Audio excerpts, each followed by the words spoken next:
Hey everybody, what's going on? Welcome back to Side Hustle Enterprise. I am your favorite host, John Maz. Today's video is going to be a cryptocurrency video. Surprise, surprise. Well, it's been a while since I've done one. I've had some new equipment come across my workbench that I thought it was important to share with you guys.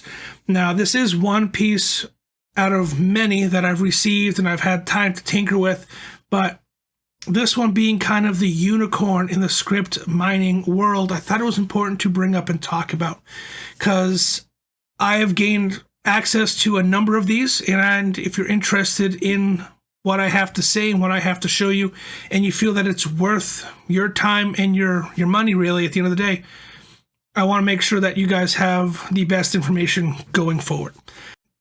If you've been a part of the live streams and you've been part of Discord and Patreon and the YouTube Superfan program, thank you so much. You guys know that I've been, neglecting to put out any new content, for quite some time, but this information is here for you. I've teamed up with the guys over at Amigo PC, both Mark and Scott, fantastic guys. We own a company called Coastal Crypto. We do farming, we do hosting, and we do hardware sourcing.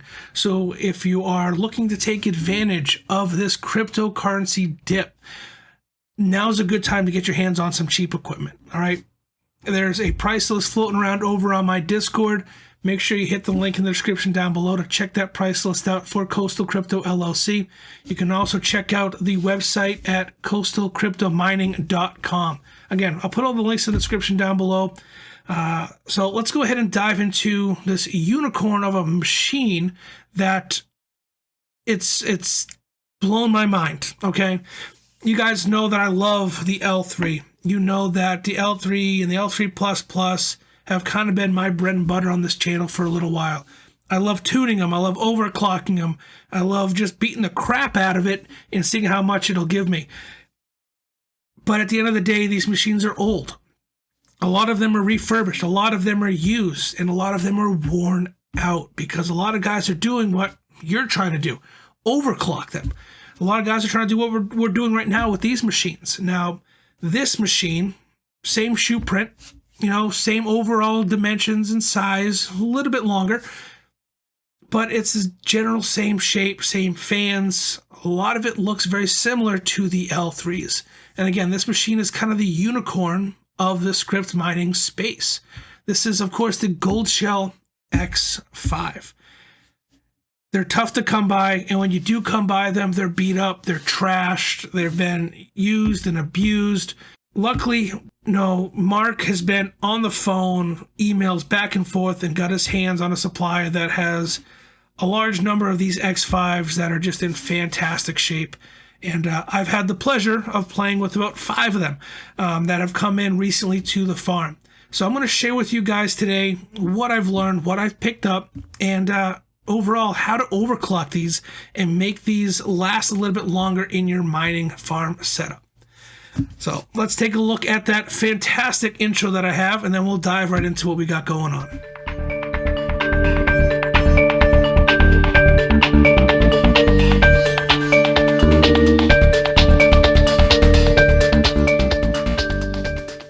Guys, so here's the inner workings, or the GUI, if you will, of the X5.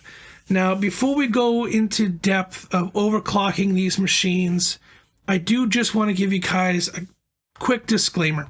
Now, overclocking your machine, you're putting more heat into it, you're putting more wear and tear on the equipment. You are going to shorten its lifespan, hardware-wise. From a mining standpoint, though, you're getting more hash rate out of it and making it more of a feasible solution for mining and adding its life on that spectrum.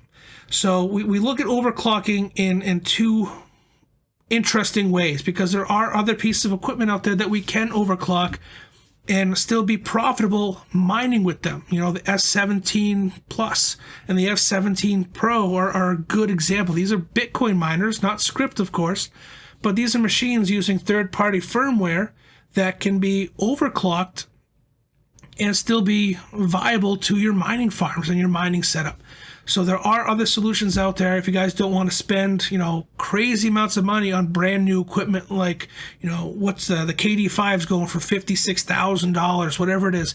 Some of this new equipment that's coming out is crazy expensive. And a lot of you guys don't have that kind of crazy money.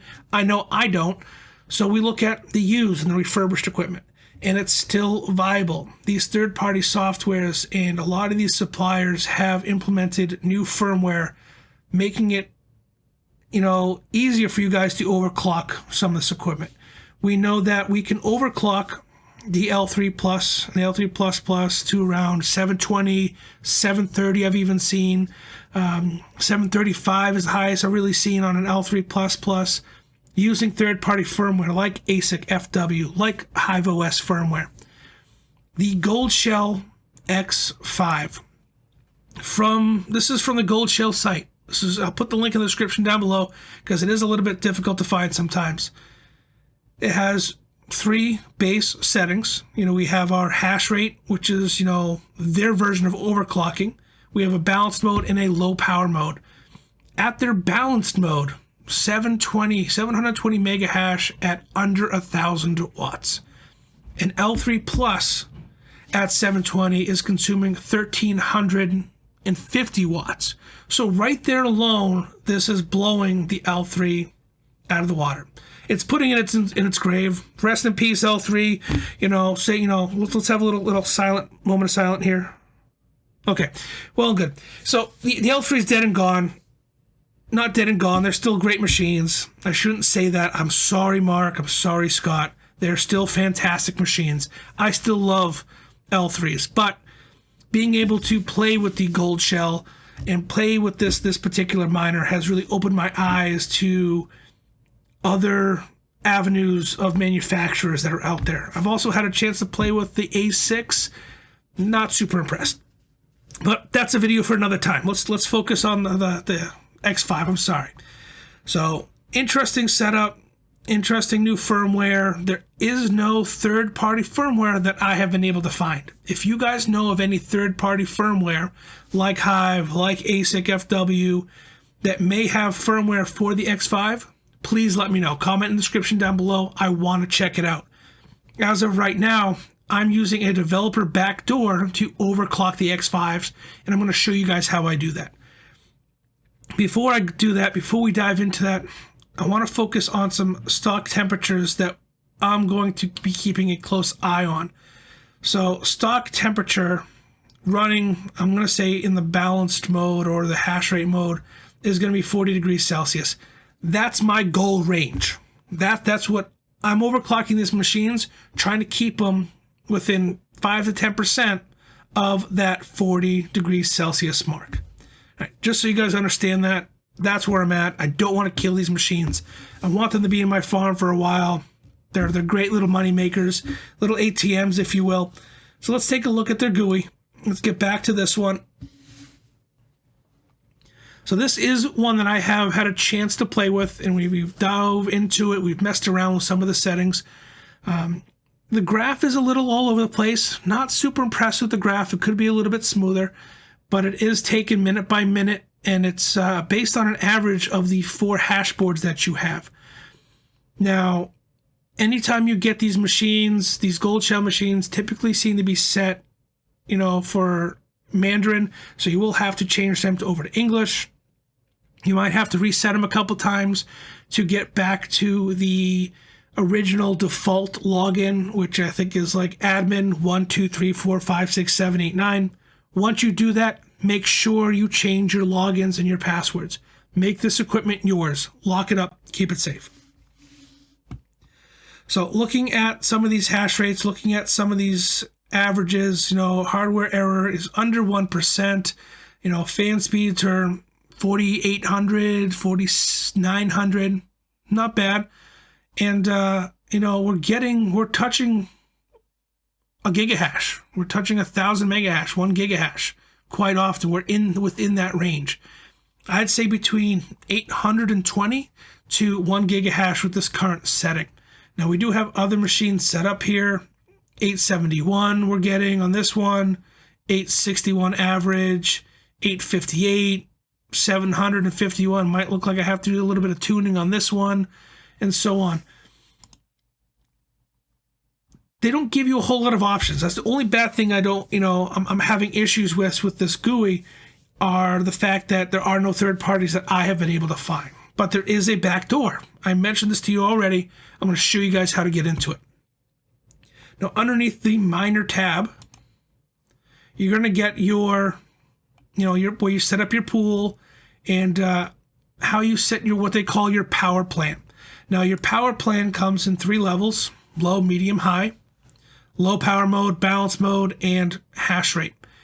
Now, your default settings for these are all the same from what I've seen. The only difference is how the power is distributed across the boards.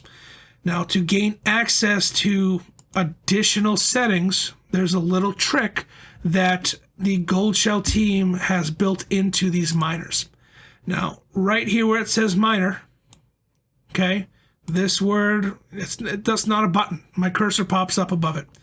Still, I want to click this 10 times as fast as I can. 10 to 12 times usually does a trick, and it's going to open a developer backdoor to this. Now, before we do that, before we set anything up, you want to make sure you guys are set on the hash rate mode. You can change the settings on all of these, but you're going to get the best results when you have the hash rate mode selected. So let's go ahead and open up that back door. There it is. So we can see additional power plans or additional settings have popped up and made themselves available for us to change and modify. Another little warning here, guys. Pay close attention to what I have to say. Every machine is different. This equipment is refurbished. It is not brand new. These settings are not going to work on every single machine. You have to test different settings and different parameters for every machine to get an ideal zone that you are happy with. The zone that I'm trying to focus on, of course, is getting as much hash rate as I possibly can while keeping my chip temperature as low as I can. The low temperature on my chip increases the life of the chip, and so on. So that's what I'm focusing on.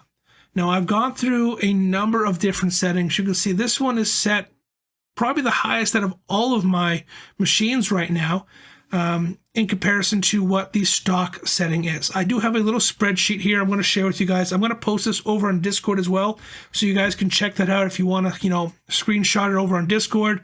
I'll put the link in the description down below for Discord. Join it. The doors will be locked here soon. Once we hit 500 members on Discord, that is it. It will be by invitation only. All right, so let's go ahead and take a look at that spreadsheet. There we go. So these are your power plans, and I've tried to break them down and be as clear as I possibly can. Anything that is white on the power plan side are temperatures within my range, keeping them under 40 degrees Celsius. Orange, 41, 42. Red, 43 to 46, okay? We're climbing up there. Granted, these chips can probably take a lot more just based on what we've seen with the Innosilicas and the L3 Pluses. They can probably take a lot more heat. Right now, for what I'm doing, I'm trying to keep them under 40 degrees Celsius. So when you first pull up and you click that word miner, 10 times, 10 to 12 times, the first thing you're going to see that pop up is this default setting. 850 megahertz at 0.81 volts, and then your fan speeds are both set at 42. This is your default for all of your machines. This is your go back to, this is your, your starting point, if you will. Across a couple of machines, I've slowly tried to step it up, tried different voltages, tried different hertz, and different fan speeds. These machines are in a crypto mining farm. They are in a designed crypto mining farm for the best optimal airflow. It's also very cold where I live right now. So these machines are getting clean, cold air and not circulating their hot exhaust fumes. So just keep that in mind when you're overclocking your own equipment. This is what I have tested. This is what I have seen. Your settings might be a little different. So we were able to hit 1,000 megahash or 1 gigahash on a few different settings, or come very close to it. In group 1, we saw very close to 1,000, right around 1,400 megahertz at 1.3 volts, and our fan speeds around 5,000 RPMs. We came very close with the custom setup number 3 at about 1,250, 1.1 volt, and so on. We also have another one here in group 2, my second round of testing, 1,300 megahertz at 1.2 volts at 5,000 RPMs each fan. Again, settings are going to be different. I want these to be stable. What I'm looking for when I'm overclocking, temperature, I want under 40. I want my hardware errors to be under 1.5%. And I want my rejections to be 0. 1, you're going to see, as you tune your machines, you're going to see your rejection rate climb on each board a little bit. To zero those out, your best bet, let's go back to the GUI here. Underneath systems. Well, first, after you have hit apply and you've applied your new custom settings, you want to go over to system, go down and hit restart miner. Restart, that's going to restart your graph. Okay, that's going to give you a fresh start. It's going to take probably maybe, let's say, 5 minutes for it to ramp up. And after that 5-minute mark, it's going to give you a graph based upon your settings. I ran each one of these tests or each one of these parameters that I've plugged in for about 20 minutes, 30 minutes each, just to kind of give a baseline for this video. Now, I'm going to continue to tune these. I'm going to continue to play with them and try to figure out what's best for these miners in the current environment that they're in. Again, guys, if you have any questions about this stuff, if you have any information about third-party firmware for the X5s, please comment down below. Let me know what you think. Let me know if this content was helpful to you. I'm always available over in Discord if you can't reach me here on YouTube. If I don't respond to the comments fast enough on YouTube, I am available more on Discord, so make sure you hit me up there. I do appreciate you guys sticking around. If you guys are interested in picking up any equipment during this dip, like I said at the beginning of the video, reach out to me. I'll get you that price list. Or reach out to Mark over in Discord. He can get you a price list on the equipment that we have available. We have a number of amazing pieces of ASIC hardware and some new GPUs coming. I don't know if Mark wants me to announce this. Not. I'm probably going to get a phone call after he sees this video being posted. But Mark was able to get us a retailer's license for GPUs, so we can now sell you guys GPUs at retail prices. You won't have to worry about scalpers on eBay. If we have them and we make them available to you, of course, we'll make sure that you guys get it, and we make sure that the word gets spread, that in the community, whether Discord or YouTube or whatever, you guys know about it. Thanks, guys, for sticking around this long for the video. Real quick, before I let you go, I almost forgot to mention we have a new site up and running for Coastal Crypto.